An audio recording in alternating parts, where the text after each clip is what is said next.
Halu. Ini yang cerita Mbah Mun bukan saya. Mbah, guru kula kok maknane elo, Mbah. Lah iya wit elo kena gua halu. Asline wis isin. Wal ardi lan bom. Gurine bingung wal ardi kok bom. Bareng didelok jebule bumi dia. Ribet kan? Jadi harus ditasehkan. Yang saya pernah ngalami sendiri bukan jari itu, saya dulu ketika di madrasahnya Mbah Mun itu sekolah. Itu bab nyarai baca sarahnya Arba'in. Faman mengkote sapane wong saraka nyolong sapa man albedo ta anduk. Aduh gurune paling bingung. Cung mosok beda maknane anduk. Jebule endok. Tulisannya kan karena tulisannya sama. Nah, ini bagus ini kata Mbah Hasyim ini min adril mafasid. Nah, termasuk asal usul di karangnya nahwu juga karena itu. Ada orang Arabi kila datang ke Sayyidina Umar, wakila datang ke Sayyidina Ali. Si jelas Arabi tadi bilang gini, ya Umar, ya Amirul Mukminin, kalau Allah saja agak ngurusi Rasulnya, apalagi saya. Terus lima ada kenapa? Terus dia baca innallaha bari'um minal musyrikina wa rasuli. Dia baca dengan apa? Jer. Berarti Allah tidak ngurus orang musyrik juga agak ngurus Rasulnya. Terus masyhur terus Sayyidina Ali ngutus Abul Aswad Ad-Du'ali kila Yahya bin Ya'mar disuruh ngarang bab ataf. Jadi pertama nahwu dikarang itu bab ataf. Nah, ternyata Abul Aswad Ad-Du'ali juga punya trauma. Sebenarnya kan bacanya wa rasuluh menjadi istinaf. Inna wa bari'un minal musyrikin wa rasuluhu bari'un aidon itu. Nah, Imam Abul Aswad Ad-Du'ali juga punya trauma. Putrinya itu yang masih muda, masih anak-anak, ketika mengagumi perbintangan bilang ma ahsanus samai. Terus Abul Aswad Ad-Du'ali jawab ya nujumuha. Karena dengan dibaca seperti itu maknanya menjadi pertanyaan, langit itu yang baik apanya, Bah? Ya nujumuha.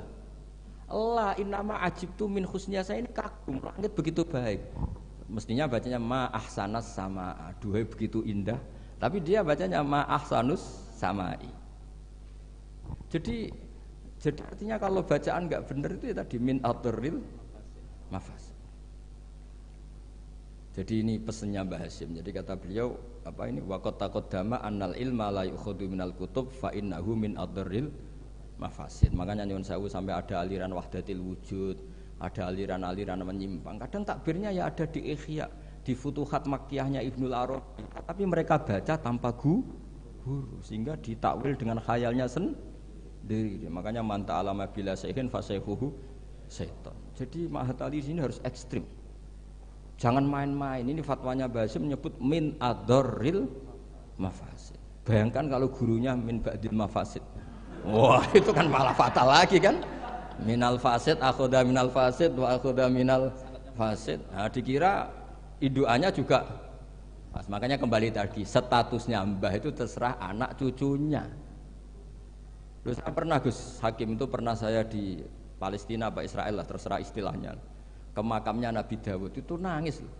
Karena mereka bilang King David dan dikemuli bendera Israel. Ya coba misalnya ndak ada Quran, kita ndak punya Quran, pasti bilang Nabi Dawud itu Yahudi dengan atribut seperti itu. Ya dengan atribut seperti itu. Makanya Nabi Ibrahim itu luar biasa karena bejo di cucu Nabi Muhammad SAW yang dapat Quran yang membebaskan Ibrahim dari tuduhan Yahudiyah maupun Nasraniyah. Terus diumumkan maka anak Ibrahimu Yahudiyah wala Nasraniyah. Loh kenapa sampai ada ayat itu? Karena Nabi Ibrahim itu dikelola mereka. Berarti disetatuskan oleh mereka dan mereka itu Yahudi. Artinya nasib anak cucu, nasibnya mbah sudah meninggal terserah anak cucunya. Misalnya nyuwun sewu loh. Mbah saya itu misalnya orang alim. Wong alim biasanya kan rodok keramat lah. Biasanya terus tanah ya. Memang buyut saya tanah ya. Mbah Hasyim juga tanahnya banyak. Mbah Wahab juga tanahnya banyak. Terus anak putune ora iso ngaji, orang nganggep iku barokatul ilmi, dhisik mbahku iku kedonyan, mulane warisane akeh. Ya ribet loh. Ribet gak kira-kira? Ya dia ndak punya ilmu, mau apa coba? Mbahku dhisik kedonyan, kerja keras, buktine warisane akeh ya ana sapi ana pitik, berarti mbahku penggemar pitik. Ribet. Tapi nak ngaji, mbahku seneng pitik, mergo suarane pitik ku tasbih. Mbahku seneng sapi, sapi ku an'am. Guling-giling nikmati Allah. Lho Mbah Mun nganti sepuh itu masih punya wedhus sing rumah itu kanca kula nganti sepuh wedhuse kathah. Mergo mamin nabiyyin illa waqatra al-ghanam, ndak ada nabi kecuali. Nah, artinya apa? Nak misalnya anak puture ngalim, kan mesti ditampil ngono. Jebule abahku seneng wedhus. Jadi gara-gara ralim ini kan mesti macane nganggo ilmune. Wah, Mbah Sim mau pinggir pabrik gula. Jadi cara berpikir ekonomis, golek daerah, ya ribet. Lah kok Mbah Sim mondok Mekah jare, Mbah Sim seneng plesir. Buktine taune Mekah. Ribet. Mbah anggap kerja ning Bin Laden. Wah, ribet. Jadi mbah iku nasibe gantung. Nah, ini melani Gus Isom luar biasa. Beliau ya tadi seperti kata tadi nulis terus diurip-urip meneh. Hidung ya jelas ya. Wong ini ngamuk sinten ya ora jelas, pokoke ngomong ngono ae sus. Kowe salah paham ya karepmu, ora karepmu, pokoke niki ikhlas wonten mawon pokoke.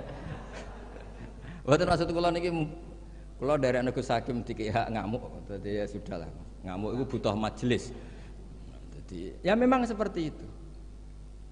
Coba nyuwun sewu beberapa orang top. Itu kan ya minna. Orang tahu semua lah Sarah itu istrinya Nabi Ibrahim. Iku sak dhuwure bunyai, zaujatun Nabi. Tapi sing wani nganggo jeneng Sarah iku rata-rata wong non muslim. Akhirnya seakan-akan Sarah itu figur yang non. Wes sekali-kali neng-neng itu anake jeneng Sarah. Ben bunyai Sarah. Sing mulang kitab Sarah. Ikuti kata bunyai. Dan ya lu yo Nabi. Gara-gara yang pakai mereka seakan-akan ya kubu. Mereka boleh sekali-kali Gus-Gus jenenge Daniel, Yusua, Yasa. Jadi status itu karek anak putu. Jadi ini cerita makanya kama tasyarrafa atau kama takarrama bi Muhammadin Adnan. Jadi Sayyid Adnan itu mulya gara-gara dia putu sing jenenge Kanjeng Muhammad sallallahu alaihi wasallam. Sehingga orang nyari-nyari Muhammad kok iso top ngono iku anake sapa sih, bae sapa sih, buyute sapa. Sama, orang kayak Mbah Hashim itu dicari-cari, Mbah Hashim itu turunan mana sih kok sampai stop gitu.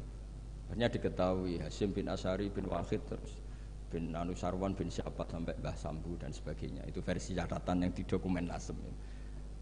Jadi kalau versi di dokumen Nasem itu kalau nggak salah itu Mbah Hashim bin Asyari ya, bin Wahid bin Anusarwan bin Abdul Azim bin Mbah Sambu kalau di dokumen. Tapi saya tidak tahu dokumen yang di sini. Atau sama-sama tidak tahu ya tidak tahu saya pokoknya malah ini kan ribet kan ini kan. Tapi ini cerita ya, jadi makanya ketika saya diminta saya supaya hafal Quran itu bapak saya itu kalau ngendikan itu sederhana. Hak, kowe iku nak iso ya hafal Quran, aku babahmu hafal Quran. Akhirnya hafal Quran, anakmu luwih di alasan gak hafal Quran. Jadi misalnya saya cucu Mbah Hasyim kok gak ngalim, anak pirang ngalim mesti enak, bapak ya ora alim. Gampang. Jadi terus bikin generasi. Misalnya saya ada hafal Quran kan anakku gampang, hafal Quran niru bapak, keren. Jadi walhasil nasibnya Mbah ini karya anak. Makanya masyhur banyak ulama yang enggak dikholi bahkan mengharamkan khol karena anak cucunya enggak yang berpendapat disyariatkannya apa? Khol. Nah, itu. Jadi menurut saya peristiwa Nabi Ibrahim itu peringatkan ke kita maka anak Ibrahimu Yahudiyah. Masa seorang nabi kok terlintas itu Yahudi kan nggak mungkin. Tapi masalahnya ada namanya Yakub, itu nama lainnya Israel. Sebenarnya Nabi Yakub juga ada Israel dengan makna Zionis ya enggak. Tapi tahu-tahu ada sebuah sistem yang seakan-akan seperti itu. Akhirnya Allah membuat tabri'ah maklumat bahwa Ibrahim disebegitukan itu enggak benar. Karena tadi sejarah orang yang meninggal terserah yang hidup. Ya, ngoten mawon. Assalamualaikum.